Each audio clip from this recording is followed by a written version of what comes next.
სახელი, გვარი, ასაკი, პროფესია, ოჯახური მდგომარეობა.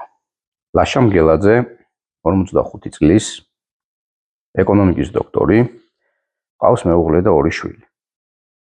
23 სიტყვით დაახასიათეთ საკუთარი თავი. საკუთარ თავზე საუბარი არ მიყვარს, განსაკუთრებით ქება და ჩემი დადებითი, ესე ვთქვათ, თვისებებზე საუბარი არ მიყვარს. საკუთარ თავზე რაც შემიძლია თქვა არის ის, რომ ჩემთვის ყველაზე დიდი გამოწვევა ჩემი საკუთარი თავია. ყოველთვის ვცდილობ სრულ ყოველგვარად ჩემი თავი აღმოვაჩინო ესა თუ ის ნაკლი და ვიზრუნო მის გამოსწორებაზე.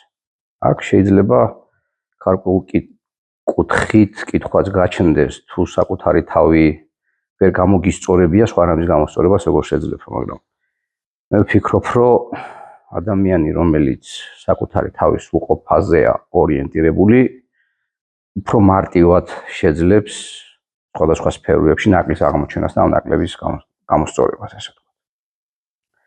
როგორ ვფიქრობ, რა მისიით დაიბადე? მე ვფიქრობ, რომ ადამიანები მისიებით არ იბადებიან. ადამიანის დაბადების არსი არის მისი თავისუფალი არჩევანი. შესაბამისად, მისიაც მისი თავისუფალი არჩევანის შედეგია. ასე რომ ცხოვრება მაჩვენებს ბოლოს უკვე რა მისიით დავიბადე. ომის გეშინია?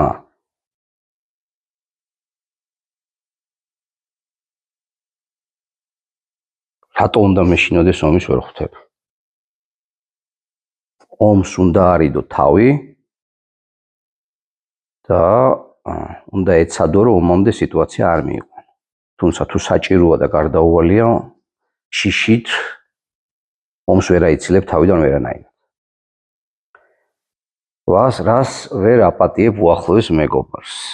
მეგობრობა არის ერთგულებაზე დაფუძნებული პირველ რიგში და ალბათ ღალატს ვერ ვაპატიებ უახლოეს მეგობარს. რატომ მოხვედი პოლიტიკაში? პოლიტიკაში ჩემი აზრით მოვედი 14 წლიდან. პოლიტიკაში მე არ დავიწყებ ახლა პრანჭვას და არ ვიტყვი, რომ რაღაც პოლიტიკაში გარდაუვალი აუცილებლობა იყო ჩემნაირი ხალხის მოსვლა და ამიტომ მოვედი და შევხედე რაღაც, რომ ხელისუფლება ცუდად იქცევა. პოლიტიკაში მოვედი 14 წლიდან და მომიყვანა უსამართლობის შეგრძნება. ეს უსამართლობის შეგრძნება დამეუფლა მაშინ, როდესაც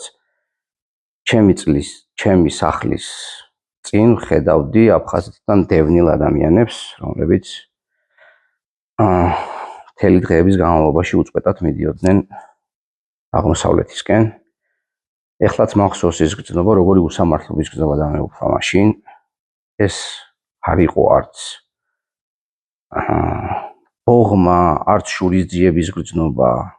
ეს იყო უსამართლობის გრძნობა, რომელმაც ერთი ქვეყნის მოქალაქეები, დები და ძმები ერთმანეთს გადაკიდა და უსისხლოდ კი არა, ესე ვთქვათ, უემოციოდ აჟლეტინა ერთმანეთი. მაშინ ჩავთვალე, რომ ეს უსამართლობა უნდა გამოსწორებულიყო და იმის მერე ვცდილობ, რომ ჩემი ცხოვრების წესით, ჩემი საქმიანობით რაღაცები, რაც მე შემიძლია გამოვასწორო ხოლმე რა.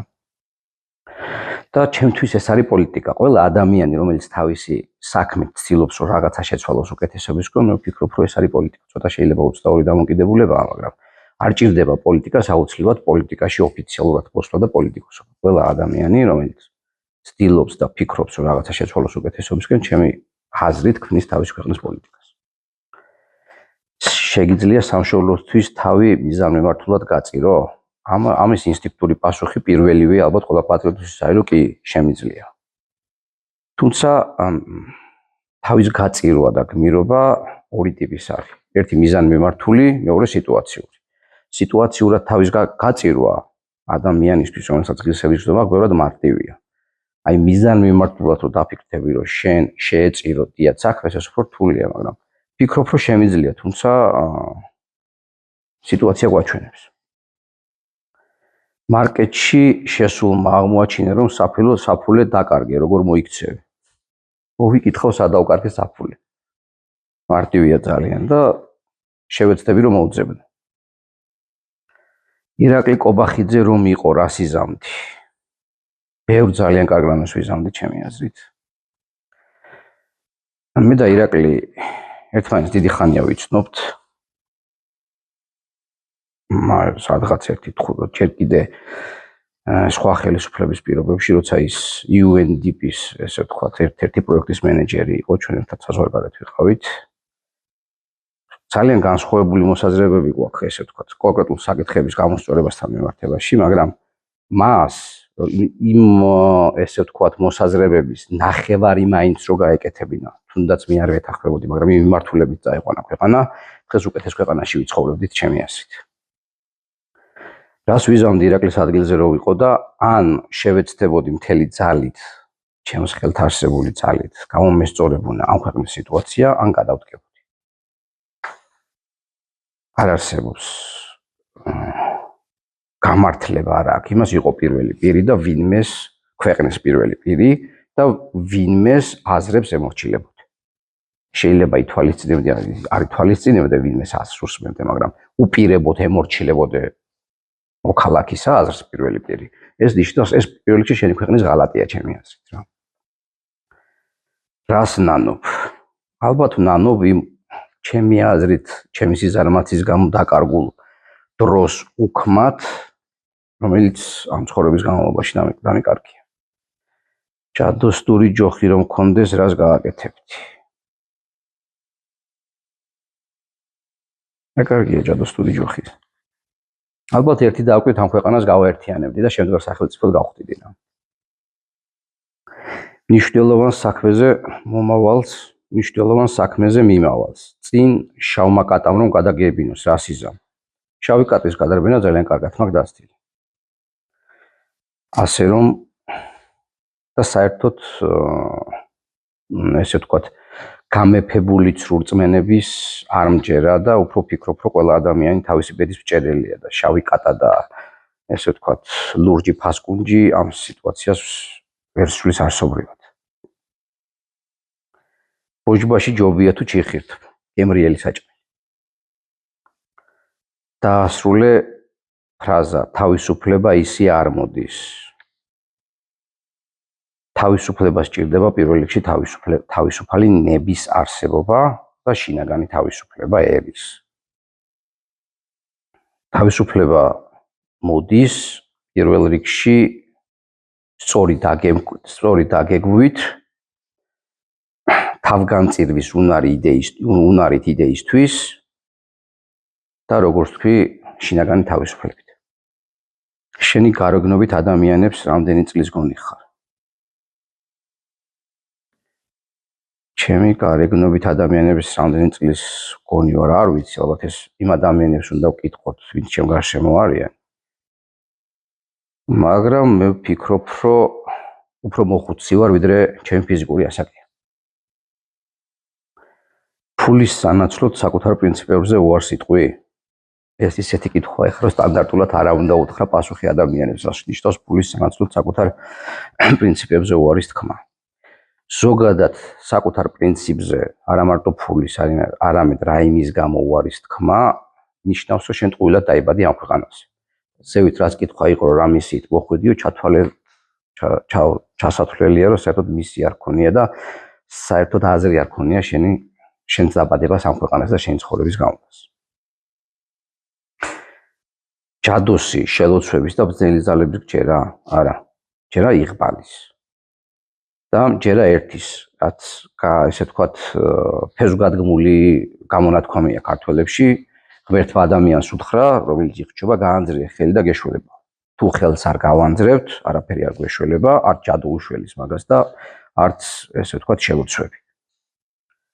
რას მიიჩნევს საკუთარ წარმატებად და რას მიიჩნევს საკუთარ წარუმატებლობად?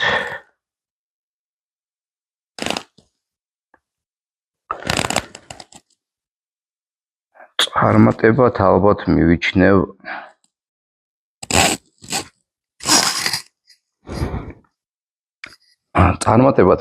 ალბათ იმას, რომ ყოველთვის ვცდილობ მოვიქცე სამართლიანად.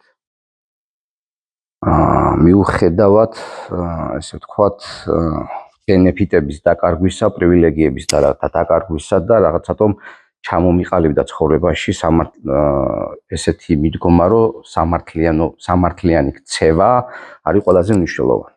ასაგებია, რომ ეს ფარდობითი არის ყველა ადამიანისთვის სამართლიანობა რა არის და როგორ, მაგრამ რომ გადავხედო ჩემ უკან ცხოვრებას, მთელი ჩემი ცხოვრება იყო ის, რომ ცდილობდი ჩემი გაგებით სამართლიანად მოქცეულიყავი ნებისმიერ სიტუაციაში. მიუხედავად იმისა, ეს მე პიროვნულად დამაზიანებდა თუ არა.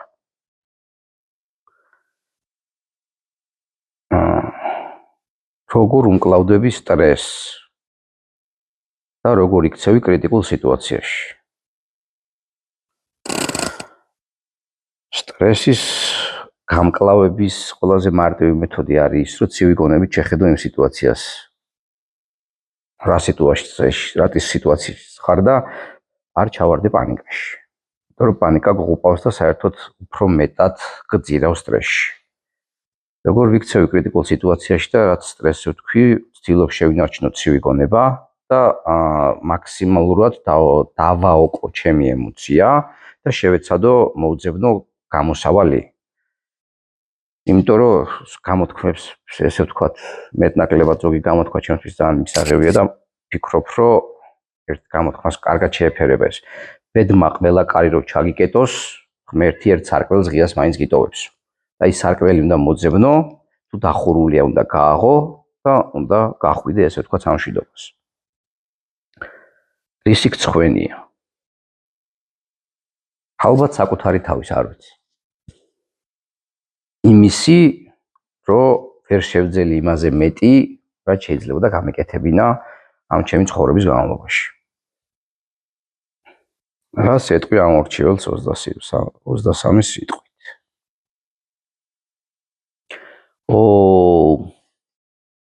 ამორჩეველს ვეტყვი 23 სიტყვით ძალიან მარტივ რაღაცას. მე და ჩემმა მეგობრებმა შიშველი ხელებით, წირი დაფინანსებით. შევეცადეთ და ვფიქრობ, რომ შევქმნით ალტერნატივა ამ ქვეყანაში. არ გვინდა ქოცი, არ გვინდა ნაცი, არ გვინდა ის, არ გვინდა ეს, მაშინ ვინ გვინდა? ანუ ეს მესმის გარშემო სულ. შესაბამისად, ადამიანებმა, რომლებსაც გვაქვს ჩვენი მეტნაკლები პროფესიული გამოცდილება, რომელიც შეიძლება მოვახმაროთ ამ ქვეყანას, არა გვაქვს პოლიტიკური წარსული, არ ვასოცირდებით არც ერთ პოლიტიკურ ძალასთან, შევეცადეთ შეგვექმნა ალტერნატივა და ეს ალტერნატივა მიგვეცა ხალხისთვის. ჩვენ ეს პირველ რიგში მიგვაჩნია ჩვენ პასუხისმგებლობას. ჩვენ რო ეს არ გაგვეკეთებინა, არ ვიქნებოდით პირველ რიგში ჩვენ თავთან სწორი და მერე საზოგადოებასთან. თუმცა ჩვენ თუ ვამბობთ, რომ ქვეყანა უნდა გადავარჩინოთ, პასუხისმგებლობა არის ორმხრივი, არ არის სამხრივი. შესაბამისად, თქვენზეც ამორჩეველზეც არის პასუხისმგებლობა, რომ კარგად გაგვიცნოთ, თუ რამე არ მოგწონთ ან ჩვენს აქციელში, ან ჩვენს გუნდში, ან ჩვენს პროგრამაში, რომელიც დაწერილი გვაქვს, ან ჩვენს პლატფორმაში, რომელიც სხვათაშორის პროგრესულ სოლიდარიზმს ეფუძნება და ახალი ქართული იდეა, მე მგონი, ის იშვიათი პარტიათაგანი ვართ, რომელსაც შემოვიტანეთ ქართულ პოლიტიკაში, შევცვალოთ, გავასწოროთ, ერთად დავგეგმოთ სწორად და წავიდეთ წინ. ასე რომ პასუხისმგებლობა ორმხრივია. ჩვენი მხრივ ამ პასუხისმგებლობას ვაგრძელებთ და ვიღებთ ჩვენ თავზე, ჯერი თქვენზე იქნება 26. რატომ ჩვენ და არა ისინი? როცა არსებობს ჩვენ, არ არსებობს ისინი. რატომ ჩვენ? და იმიტომ რომ ერთ აღებულ ადამიანს, ერთ ცალკე აღებულ ხელისუფლებას არ შეუძლია ეს ქვეყანა გადაარჩინოს და წაიყვანოს წინ. ეს ქვეყანა ჩვენი ყველას ერთად გადასარჩენი და გასაძლიერებელია. მიუხედავად პოლიტიკური შეხედულებისა, მიუხედავად კანის ფერისა, მიუხედავად რელიგიური კუთვნილებისა. ამიტომ ჩვენ, ისინი ჩვენის ნაწილია. და ეს სახელი მაგიტომაც ვიფიქრეთ, რომ ჩვენ ცალკე აღებული ვერ გადავარჩეთ ამ ქვეყანას თქვენ გარეშე. ამიტომ ვთქვი, რომ პასუხისმგებლობა ორმხრივია ჩვენიც და თქვენიც ამ ქვეყნის წინაშე. რაც იტყვი 23-ჯერ. იმდენი ვილაპარაკე 23-ჯერ აღარ უნდა თქვა. გააფერადეთ 23, თუ ფიქრობთ, რომ ჩვენ ვართ ის ადამიანები და ის გუნდი, რომელიც თქვენ დაგიდგებათ გვერდში, თქვენთვის იზრუნებთ და ერთად ვიბრძოლებთ ამ ქვეყნის გადარჩენისთვის, ესე ვთქვათ და გასაძლიერებისთვის.